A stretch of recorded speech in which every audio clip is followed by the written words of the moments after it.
कार्तिक पूर्णिमा पर क्षिप्रा नदी के घाटों पर स्नान के साथ दीपदान किया गया। बड़ी संख्या में श्रद्धालु सुबह से तट पर पहुंचने लगे थे। उन्होंने स्नान के बाद पूजन अर्चन किया। शाम को घाटों पर दीपदान का क्रम शुरू हुआ, जो रात तक चलता रहा। पंडित के अनुसार पुराणों में उल्लेख है कि जो मनुष्य मंदिर और घरों के मंदिरों में दीपदान करता है वो सभी सुखों को प्राप्त करता है। वहीं पद्म पुराण के अनुसार मंदिरों में और नदी के किनारे दीपदान करने से माता लक्ष्मी की विशेष कृपा प्राप्त होती है। इसके अलावा भूमि पर या किसी दुर्गम स्थान पर दीपदान करने से व्यक्ति को स्वर्ग की प्राप्ति होती है। यही कारण है कि कार्तिक माह की पूर्णिमा पर दीपदान का महत्व माना गया है।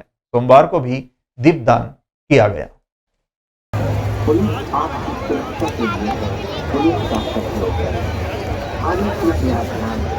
कार्तिक मास के आज पूर्णिमा का महापर्व है। पूरे महीने भर का कार्तिक मास की पूर्णिमा का जो महत्व होता है, जो भी श्रद्धालु पूरे महीने भर तक कार्तिक मास में शिप्रा तट पे या अपने स्थान पे भगवान का तीर्थ का पूजन नहीं कर पाते ब्रह्म मुहूर्त में प्रातः कालीन, तो आज पूर्णिमा के दिन वो अगर आके तीर्थ पर देवताओं के सम्मुख दीपदान इत्यादि कर्म करते हैं तो उनको पूरे महीने भर का पुण्य फल प्राप्त होता है और भगवान कार्तिक महाराज की फल की प्राप्ति होती है।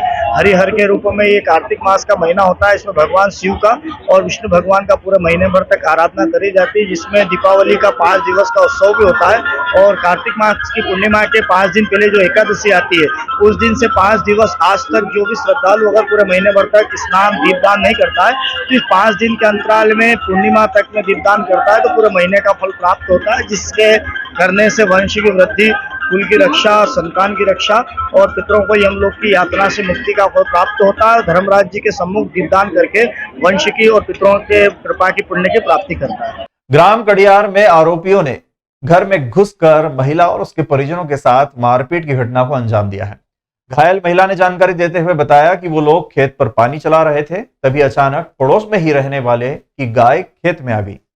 गाय को खेत से बाहर निकालने को कहा तो आरोपी ने उस समय तो कुछ नहीं कहा, लेकिन बाद में जब वे सब लोग घर से चले गए तो घर में घुसकर तलवार और लाठी डंडों से मारपीट की घटना को अंजाम दिया।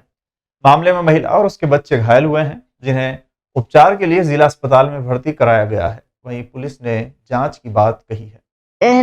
गाय आई उनका खेत में, तो अपना खेत में न हुई दी गाय, तो दना पानत करी दना गूंद दिया तो कहा गया कि दत्ता ये गाय यहाँ से निकाल लो, तो गाली देवा लगा।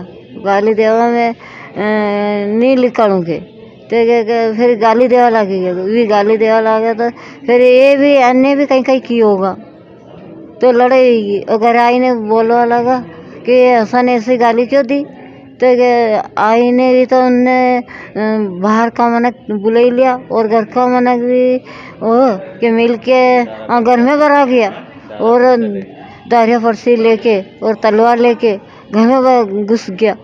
हम तो रोटी बना रहा था न, 2 नाना रोटी जिम रहा था और उसके बाद में रोटी बनाता बाहर लोग गाय और गांव का उनका घर का भी था जो भी हमारा देने लगे। ग्राम सुमराखेड़ा में जमीन बंटवारे की बात को लेकर हुए विवाद के बाद पुलिस द्वारा कार्रवाई नहीं करने के चलते युवक ने जहर खाया, जिसकी उपचार के दौरान मौत हो गई है। पूरे मामले पर पुलिस पर भी सवाल उठे हैं। झारड़ा थाने क्षेत्र के ग्राम सुमराखेड़ा में पारिवारिक जमीन विवाद के चलते पुलिस द्वारा कार्रवाई नहीं करने से परेशान युवक ने अपने ही खेत पर जहरीला पदार्थ खा लिया, जिसे उपचार के लिए नजदीक के शासकीय अस्पताल में लाया गया, लेकिन हालात बिगड़ने पर उसे उज्जैन रेफर किया गया। उज्जैन में उपचार के दौरान युवक की मौत हो गई। मामले में चौकी पुलिस ने शव का पोस्टमार्टम कराकर परिजनों को सौंप दिया है। वहीं जांच के लिए संबंधित थाने को सूचित किया है। सर एक्चुअली में हुआ ऐसा था, मेरे पापा जी के जो पापा थे उनकी ज़मीन थी तारोट में, वो भी उनने मेरे बड़े पापा के लड़के ने और इनने बेच दी थी। पापा को पता ही नहीं था कि उनकी ज़मीन बेच दी है, 3 साल पहले ही बेच दी थी। अभी जो एक दादाजी के नाम की जो भी ज़मीन थी 4 भाइयों के नाम पे, तो एक बीच में पापा के नाम की ज़मीन खाली पड़ी हुई थी। अब उसको लेके पापा बोल रहे थे कि क्या करें इसको, अपन बनाए, तो पापा ने बोला कि बेच देते। तो उनने बेचने की कोशिश की तो उन्होंने बोला परिवार वालों ने कि बेचो मत, आप ही बनाओ, हम दूसरे को नहीं आने थे। तो फिर पापा ने और इनने कल ही वहाँ पे एक झोपड़ी बनाई थी उस दादाजी की ज़मीन में, तो उनने कल ही ईंटें डलवा दी उसके ऊपर और तुड़वा दी वो, और थाने में 2-3 बार रिपोर्ट भी करवा दी है, पर किसी ने कोई नहीं सुनाई। बोले आएंगे। अभी वो इसका कागज़ भी पड़ा है थाने का मेरे पास पहले का, और उनको बोला भी था, तो गांव अभी कल चौकीदार को भी बुलाया था। तो क्या उनने बोला भी था कि अगर मेरा केस नहीं होगा, थाने में जाके कल भी बोला था कि अगर मेरा ये जो निपटारा नहीं करोगे तो मैं सुसाइड कर लूँगा इन सब के माथे। और उनने कल कुछ कागज़ लेके भी गए थे, सुना है कि बाज़ार से 2 कागज़ लेके भी गए थे, कुछ लेटर वगैरह भी लिखा होगा उनने किसी कारणवश। अब वो कहाँ पड़ा है ये हमें भी पता नहीं है, क्योंकि मैं यहीं रहता हूँ, मुझे भी इतना पता। दवाई वगैरह पी ली है उनने। अरब सागर में नमी के कारण पिछले 2 दिनों से उज्जैन शहर में मावठे के रूप में 34 मिलीमीटर बारिश दर्ज हुई है। मौसम विभाग के विनोद गुप्ता ने जानकारी देते हुए बताया कि अरब सागर में नमी के कारण उज्जैन में 34 मिलीमीटर बारिश हुई है, जिसके कारण तापमान भी गिरकर 21 डिग्री सेल्सियस तक पहुंच गया है और सुबह कोहरा भी देखने को मिला।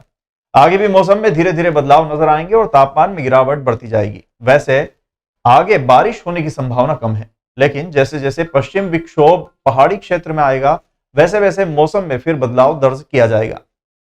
उस समय की स्थिति में बादल व बारिश होने की संभावना फिर बन सकती है।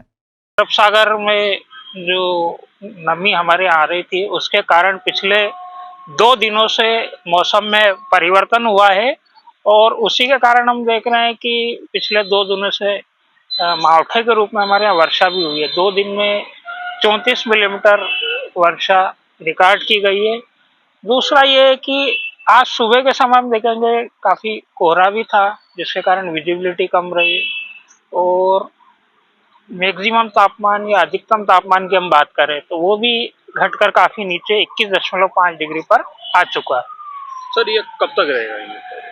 अभी ये मौसम की अभी शुरुआत है और इसमें आने वाले दिनों में स्थितियाँ मतलब बदलती रहेगी। अभी मौसम अभी बारिश की संभावना ज़्यादा नहीं है, लेकिन जैसे जैसे पश्चिमी विक्षोभ पहाड़ी क्षेत्रों में आएगा तो उसके कारण फिर बादल भी आएंगे, मावठे के रूप में वर्षा भी होगी, तापमान भी गिरेगा। लेकिन अभी फिलहाल स्थितियाँ पुनः बदल रही है और मौसम अब धीरे धीरे खुलने की स्थिति में।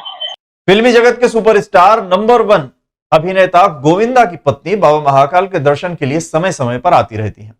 इसके पहले जब भी वे महाकाल दर्शन करने आई थी तो गर्भगृह में दर्शन के दौरान उनका पर्स और नेक बैंड गर्भगृह में ही छूट गया था, जो कि चर्चा का विषय भी बना था। इसी को ध्यान में रखते हुए आज उन्होंने चांदी द्वार से ही बाबा महाकाल का पूजन अभिषेक किया।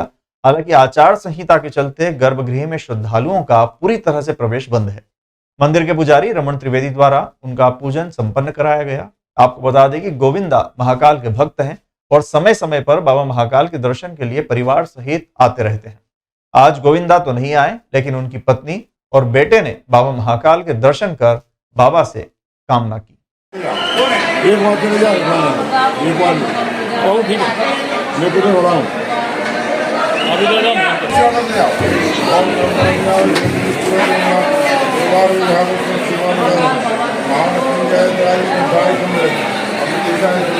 देश भर में गुरु नानक देव जी का प्रकाश पर्व धूमधाम से मनाया जाता है। उज्जैन के क्षिप्रा किनारे भी प्रकाश पर्व धूमधाम से मनाया गया। गुरु नानक देव जी ने 15वीं सदी में 2 दिन प्रवास के दौरान क्षिप्रा किनारे 3 शब्द कहे थे। विशाल इमली के पेड़ के नीचे बैठकर उन्होंने 3 शब्द का उल्लेख किया था। इसके साथ ही गुरु नानक देव जी ने भर्तृहरि के शिष्य से संवाद भी किया था। ऐसे ही एक स्थान की आज हम आपको जानकारी देने जा रहे हैं। गुरु नानक देव जी के प्रकाश पर्व पर हम बता रहे हैं मध्य प्रदेश के उज्जैन के गुरुद्वारे के महत्व के बारे में। 80,000 किलोमीटर की यात्रा के दौरान वो उज्जैन पहुंचे थे। क्षिप्रा किनारे गुरु नानक जी ने बैठकर 3 शब्द कहे थे। यह वही जगह है जहां गुरुदेव जी के चरण पड़े थे। इमली के पेड़ के नीचे बैठकर उन्होंने 3 शब्द किए थे। यहां पर आज भी इमली का एक विशाल वृक्ष है, जिसके नीचे गुरु नानक जी के पद चिन्ह हैं। यहां पर समाज जन पहुंचकर अरदास करते हैं। बताया जाता है कि यहां से जो भी गुरुदेव से अरदास की जाती है वो पूरी होती है। भूरी वाले कार सेवा ने इस स्थान पर 7वां गुरुद्वारा निर्मित किया है। यह निर्माण शिरोमणि गुरुद्वारा प्रबंध समिति के द्वारा करवाया गया है। गुरु नानक देव जी का जन्म 1469 में कार्तिक पूर्णिमा को पंजाब के ननकाना, जो कि अब पाकिस्तान में है, वहां पर हुआ था। विश्व कल्याण के लिए उन्होंने पूरी दुनिया में लगभग 80,000 किलोमीटर की यात्रा कर धर्म का संदेश दिया था। भ्रमण के दौरान उन्होंने ग्वालियर से मध्य प्रदेश में प्रवेश किया था। भोपाल, खंडवा, उज्जैन, ओंकारेश्वर, बैतूल सहित 6 जिलों की यात्रा उन्होंने की थी। उज्जैन सिख समाज के जत्थेदार सुरेंद्र अरोड़ा ने बताया कि गुरुद्वारा करीब 6 बीघा क्षेत्र में निर्मित हुआ है, जिससे कई देशों में रहने वाले सिखों को लगाव है। शिरोमणि गुरुद्वारा प्रबंध समिति के अधीन सुरेंद्र अरोड़ा के अनुसार शिप्रा किनारे ऐतिहासिक महत्व के स्थान पर गुरुदेव स्वयं यहां पर यात्रा के दौरान आए थे। उन्होंने यहां पर 3 शब्द भी कहे थे, जिसका उल्लेख आज भी गुरु ग्रंथ साहिब में है। गुरु नानक जी का प्रकाश पर्व इसी स्थान पर धूमधाम से मनाया जा रहा है। दिन भर कीर्तन और शाम को दीप जलाकर आतिशबाजी की गई। सोशल मीडिया पर एक वीडियो वायरल हो रहा है, जिसमें कुछ युवक कार की छत पर सवार होकर स्टंटबाजी करते हुए दिखाई दे रहे हैं। यह वीडियो इंदौर रोड स्थित मुनीनगर से नानाखेड़ा रोड का बताया जा रहा है। वीडियो सामने आने के बाद अब यातायात पुलिस कार चालक की तलाश में जुट गई है। सोमवार को इंस्टाग्राम के एक पेज पर कार में स्टंटबाजी करते हुए युवकों का वीडियो पोस्ट किया गया था। कार की छत पर 2 युवक बैठे हुए हैं, वहीं एक युवक कार का गेट खोलकर बाहर लटकता हुआ दिखाई दे रहा है। यह वीडियो नानाखेड़ा चौराहा की ओर जाते समय किसी वाहन चालक ने बनाया है। खतरनाक रूप से कार पर सवार होकर स्टंटबाजी करने वाले युवकों की शिकायत यातायात थाने पर पहुंच चुकी है। यातायात थाना प्रभारी ने बताया कि कार का नंबर इंदौर का सामने आया है। इसके आधार पर वाहन चालक को तलाशा जा रहा है। इस तरह की स्टंटबाजी बर्दाश्त नहीं की जाएगी।